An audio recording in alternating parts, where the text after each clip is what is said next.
повышенной температуре каучук становится мягким и липким, в холод же он становится хрупким. Вы же проводили опыты на растяжение каучука. Как вы думаете, благодаря чему?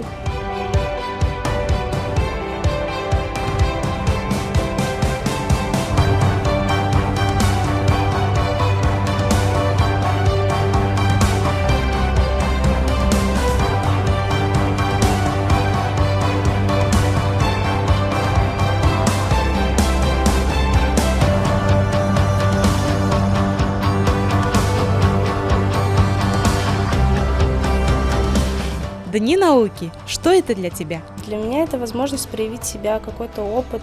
Большой вклад в будущее, потому что в будущем мне нужно будет, то есть в университете также писать научные работы. Мы развиваемся, когда все это пишем.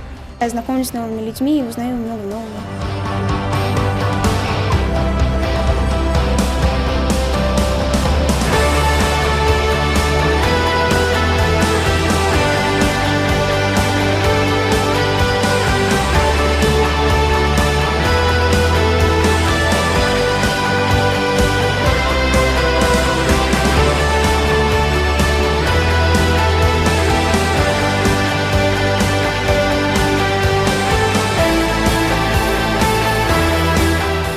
Это действительно очень важное мероприятие, так как, во-первых, школьники получают навык формирования, актуализации и важности тех событий, которые они используют.